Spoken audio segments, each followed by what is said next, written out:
예레미야서 17장 12절부터 18절까지 교독하겠습니다. 예레미야서 17장 12절부터 18절 12절부터 교독합니다. 영화로우신 보좌여, 시작부터 높이 계시며 우리의 성소이시며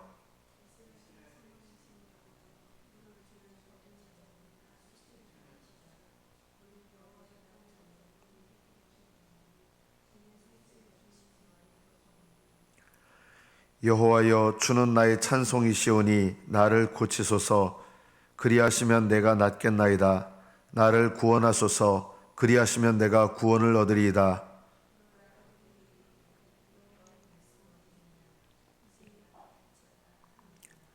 나는 목자의 직분에서 물러가지 아니하고 주를 따라 싸우며 재앙의 날도 내가 원하지 아니하였음을 주께서 아시는 바라.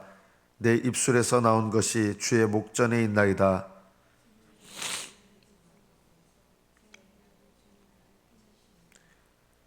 나를 박해하는 자로 치욕을 당하게 하시고 나로 치욕을 당하게 마옵소서.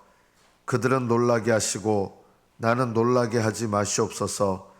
재앙의 날을 그들에게 임하게 하시며 배나 되는 멸망으로 그들을 멸하소서. 여기까지 받들어 읽겠습니다.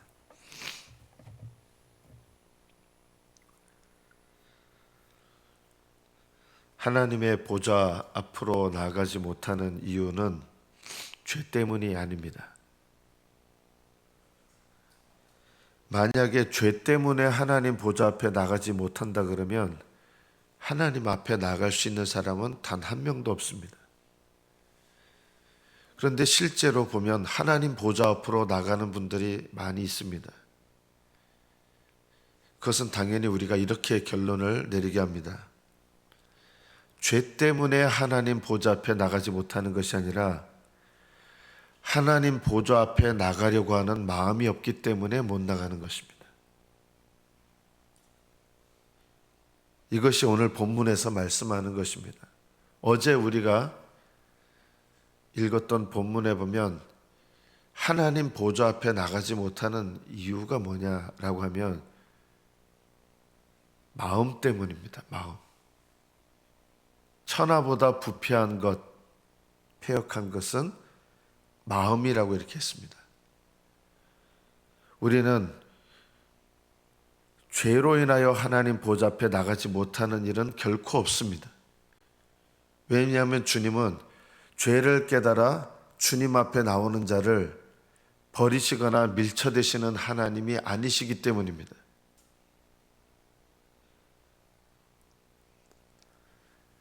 누가 주님의 보좌 앞에 나갈 수 있습니까? 기도라고 하는 것은 주님의 보좌 앞에 나가서 주님 앞에서 하는 거거든요. 그래서 우리가 하나님께 실제적인 기도를 드리려고 할 때 제일 중요한 것 중에 하나가 어떻게 하나님 보좌에 나갈 수 있는가? 이것입니다. 하나님 보좌 앞에 나가야 하나님께 아뢰일 수가 있거든요. 그럼 어떻게 해야 하나님 보좌 앞에 나갑니까? 너무나 단순합니다. 죄를 우리 스스로 깨끗하게 한 다음에 하나님 보좌 앞으로 못 나갑니다. 그런 일은 일어나지 않습니다. 왜냐하면 자기 죄를 깨끗하게 할 사람은 없기 때문입니다. 죄가 없이 죄를 깨끗하게 해서 하나님 보좌 앞에 나갈 수 있는 사람은 단 한 명도 없었습니다. 앞으로도 불가능합니다. 하나님 보좌 앞에 나간다고 하는 것은 내 스스로 죄를 깨끗하게 해서 나가는 것이 아니라는 것을 알아야 됩니다. 그게 불가능하다고 분명히 성경 전체가 이야기하는 것이죠. 그럼 하나님 보좌 앞에 나가려면 무엇이 필요합니까? 내 죄의 죄됨을 깨닫고 그래서 내가 하나님 보좌 앞에 나갈 자격이 없다는 것을 알고 오히려 그렇기 때문에 하나님 보좌 앞에 나가는 사람. 참 아이러니죠. 내가 하나님 보좌 앞에 나갈 자격이 없는 인생이라는 것을 깨닫고 그럼에도 불구하고 하나님 보좌 앞으로 나가는 사람. 이런 사람이 하나님 보좌 앞에 나아가 기도할 수 있고 용서받을 수 있고 친밀한 교제를 회복하는 것입니다. 만물보다 거짓되고 부패한 것은 사람의 마음인데 하나님은 심장과 폐부를 살펴보십니다. 그래서 어떤 중심을 가지고 하나님 앞에 나오는가, 이것을 대단히 중요하게 보십니다. 그래서 심장과 폐부를 살펴보시는데 죄가 하나도 없는 사람, 그런 사람은 아무도 없어요. 그런데 주님께서 심장과 폐부를 살펴보시는데 어떤 마음을 원하시는 겁니까? 죄를 깨닫고 슬퍼하는 마음이 필요합니다. 예수님께서도 나는 의인을 고치러 온 것이 아니라 치료하시는 의사로 이 세상에 오셨는데, 치료하시는 의사이신 예수님을 만나는 사람이 누구냐? 건강한 사람이 아니라 자기 스스로 건강하다고 생각하는 거예요. 오히려 내가 병들었다고 하는 것을 깨닫고 병든 것을 깨닫고 주님 앞에 나오는 사람, 이런 병자를 오히려 주님께서 고쳐주신다. 주님은 의인을 위하여 이 땅에 오시지 않았습니다. 왜냐하면 주님 앞에 주님이 만나주실 만한 의인은 세상에 단 한 명도 없습니다. 오히려 죄인임을 깨닫고 주님 앞에 나오는 자가 주님께서 받으시고 그 사람을 의롭다고 하십니다.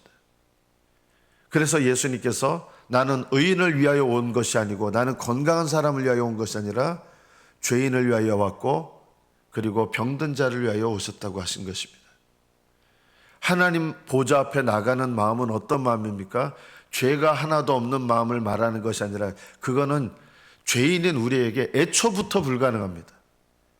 죄를 깨닫고 하나님 앞에 뉘우치며 그럼에도 불구하고 하나님의 은혜의 보좌 앞으로 나가는 것. 우리가 나갈 수 있는 보좌는요, 심판의 보좌 못 나갑니다.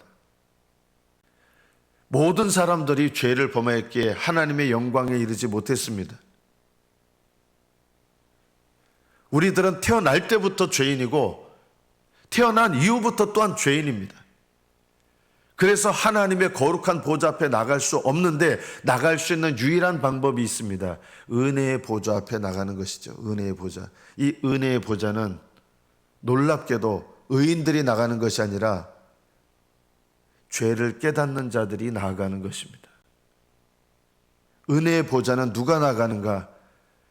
하나님 앞에 나의 죄의 죄됨을 아는 자들, 그리고 그럼에도 불구하고 하나님의 은혜를 구하는 자들이 은혜의 보좌 앞에 나갑니다. 예레미야가 의로워서 은혜의 보좌 앞에 나가는 것이 아니라 하나님의 은혜로 나아가기 때문에 은혜의 보좌 앞에 나갑니다. 이 세상 모든 사람들 전체를 통틀어서도 의롭기 때문에 은혜의 보좌 앞에 나가는 분 한 명도 없습니다. 그래서 놀랍게도 스스로 나를 깨끗하게 한다고 하시는 분들이 하나님께 못 나갑니다.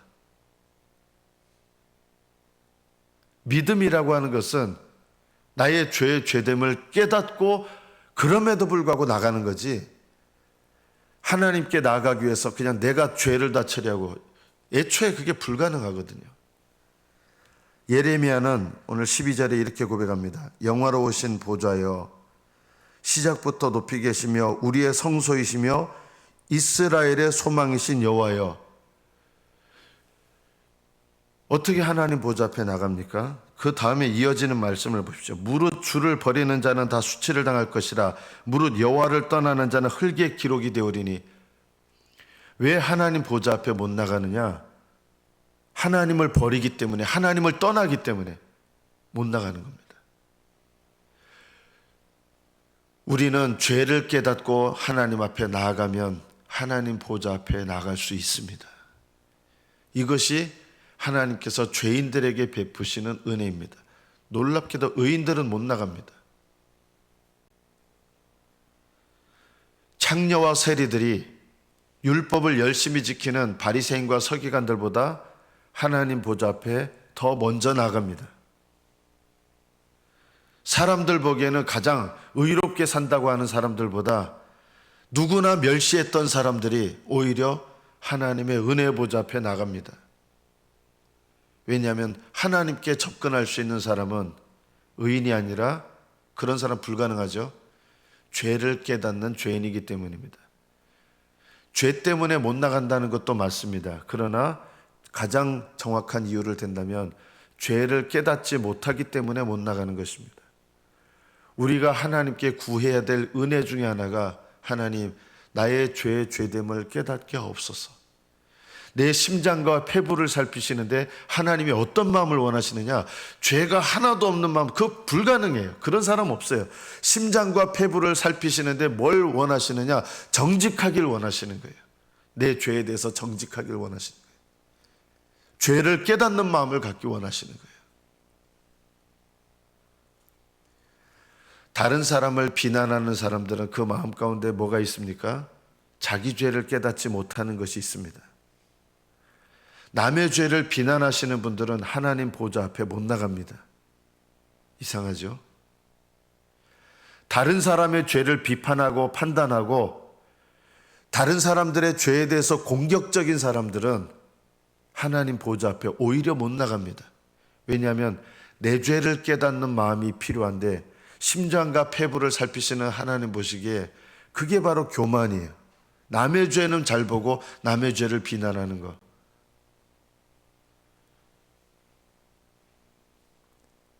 바리새인과 서기관들이 이런 분들이었습니다.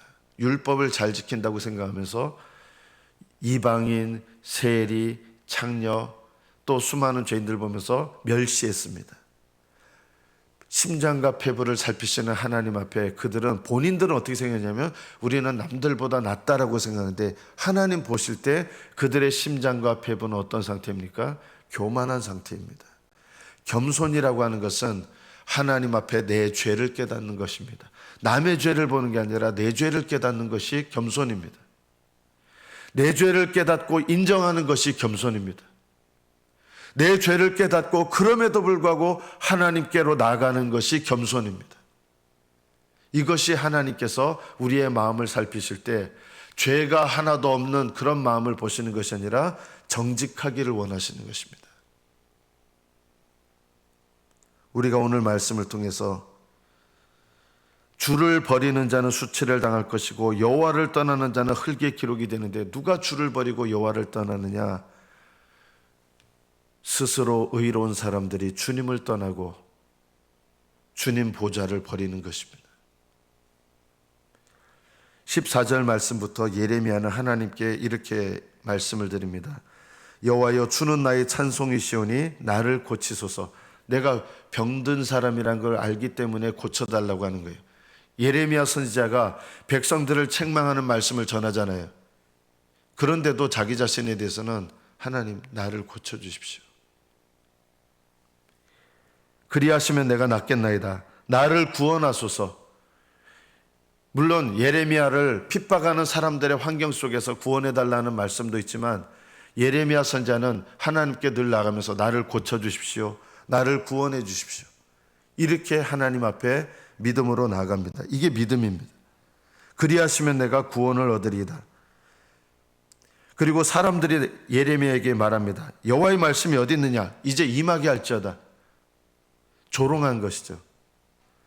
네가 하나님 말씀을, 그 심판의 말씀을 전해?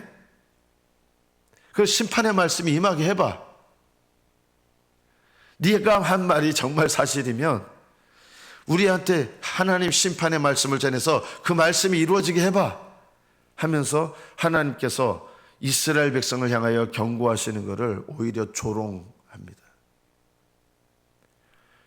하나님께서는 이 땅에 구원의 말씀이신 예수님을 보내셨습니다. 그 예수님을 가장 조롱한 사람들이 누군지 아십니까? 놀랍게도 바리새인과 서기관들과 세상의 권력 잡은 사람들이었습니다.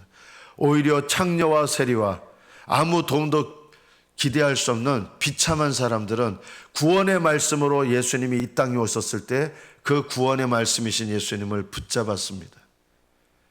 지금도 예수님은 우리에게 구원의 말씀으로 임하시거든요. 누가 그 구원의 말씀을 붙잡을 수 있습니까?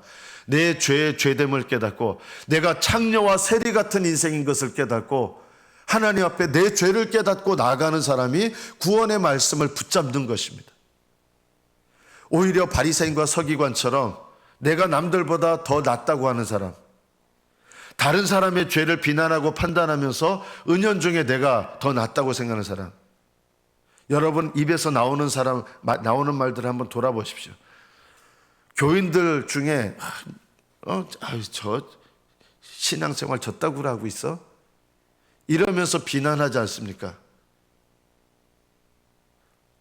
비난하시는 분들은요, 항상 다른 사람 비난하는 게 즐거워요. 교회 다른 사람들, 직분자들 비난하고 다른 성도들 비난하고 그러면서 나는 하나님 앞에 올바르다고 스스로 생각하는 거예요. 이런 사람들은 주님의 은혜의 보좌 앞에 나갈 수가 없습니다. 신앙생활에서 제일 중요한 것은 이것입니다.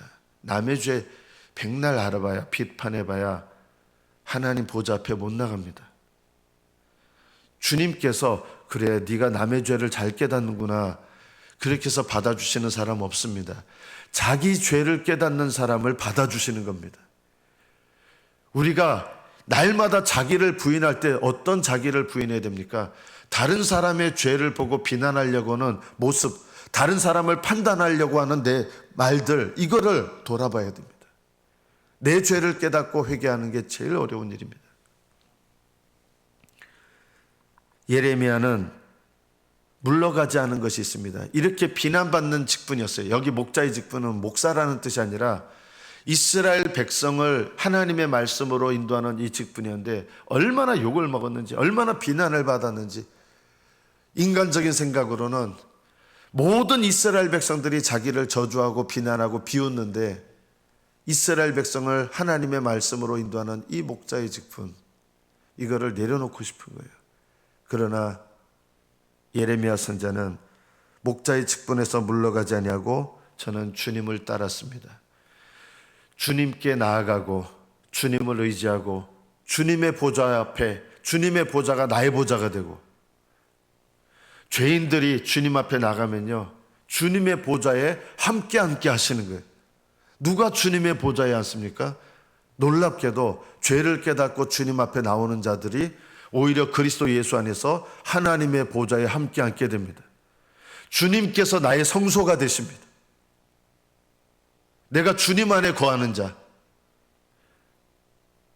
그리고 주님 앞에 나아가는 자가 주님과 함께 앉고 주님을 따르는 자, 주님과 동행하는 자가 주님과 함께하는 것입니다.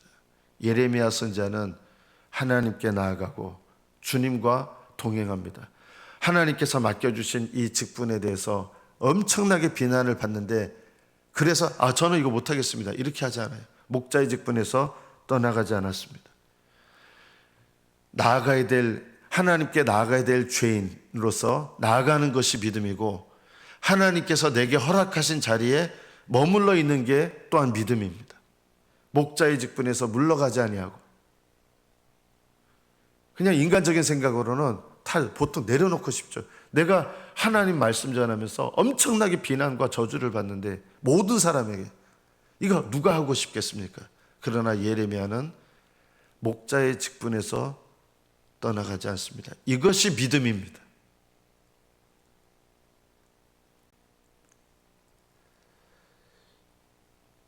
그리고 16절에 보면 나는 목자의 직분에서 물러가지 아니하고 주를 따라 싸우며 재앙의 날도 내가 원하지 않았습니다. 재앙의 날을 원하지 않았다는 말은 이스라엘 백성에게 심판의 말씀을 전하지만 예레미야의 마음은 이스라엘 백성이 심판받기를 원했을까요? 전혀 아닙니다. 정반대입니다. 예레미야는 이스라엘 백성을 위하여 중보했던 사람입니다. 재앙의 날이 임하기를 원하지 않았습니다. 이것이 참된 중보자입니다. 우리는 남들이 내 말을 안 된다 그러면 너 어떻게 되나 보자, 너 두고 봐, 너 어떻게 되는지. 이게 바로 우리는 복수하는 마음이 있거든요. 예레미야는 이렇게 비난과 조롱을 받으면서 하나님 말씀을 전하지만 그 말씀대로 이스라엘 백성이 재앙이 임하기를 원하지 않았던 것입니다. 그래서 눈물로 기도했습니다. 이렇게 기도한 예레미야 선지자의 말이 하나님 보좌 앞에 나아가는 것입니다. 중보자의 기도로. 주님께서 아십니다. 내 입술에서 나온 것이 주의 목전에 있나이다. 내가 어떤 기도를 하나님께 드렸는지 하나님 아시지 않습니까? 내가 드린 기도가 하나님 앞에 가 있습니다. 여러분, 믿음으로 드리는 기도는요, 하나님 보좌 앞에 나아갑니다. 낙심하지 마십시오.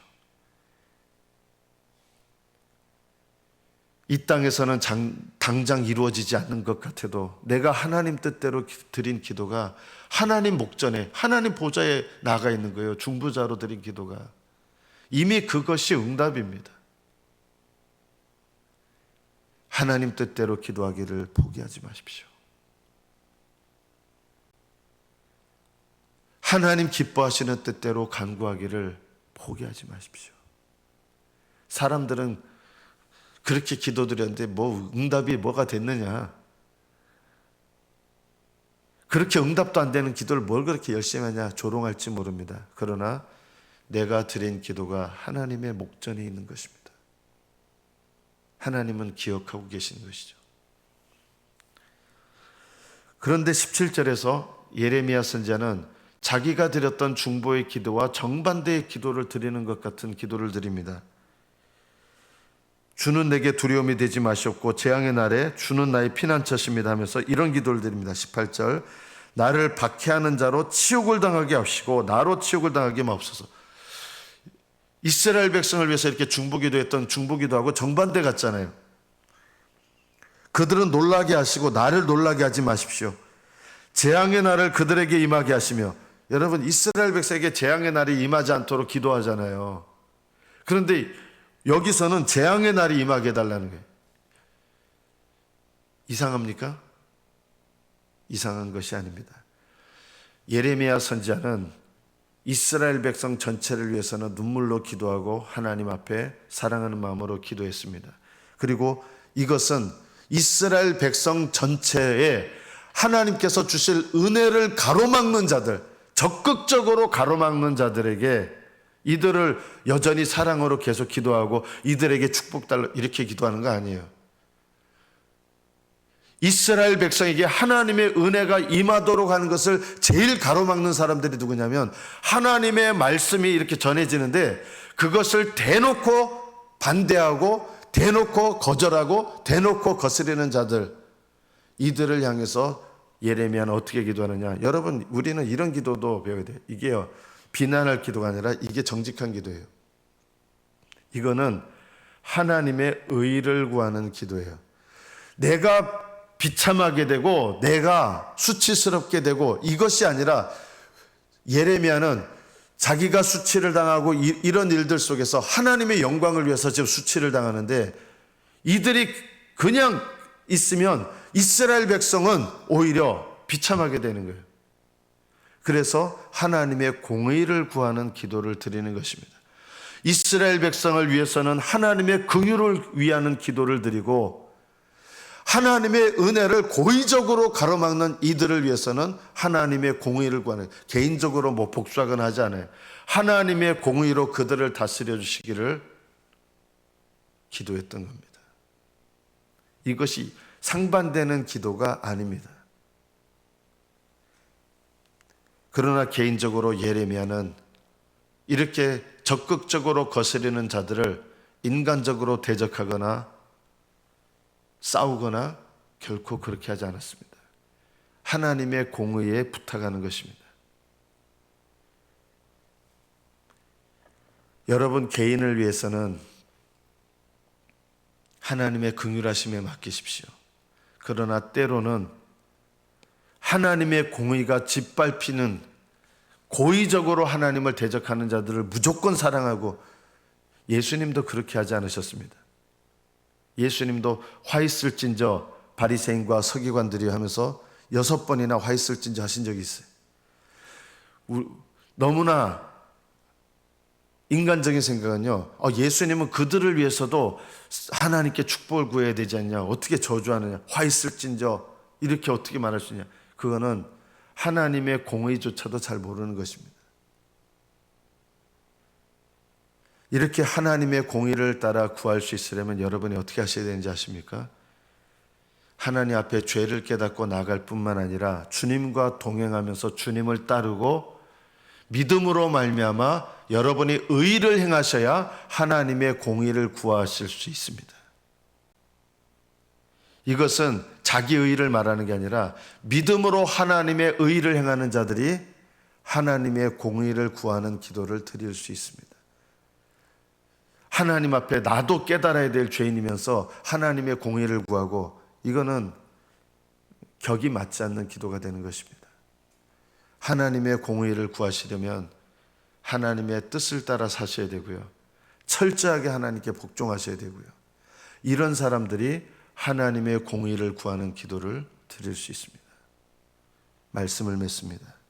오늘 말씀을 통해서 우리는 하나님 보좌 앞으로 나가야 될 죄인들이라는 것, 그리고 하나님께서 우리를 받아주시고 용서하신 다음에는 하나님의 뜻을 따라 살아야 되는 죄인이라는 것, 이것을 늘 기억해야 됩니다.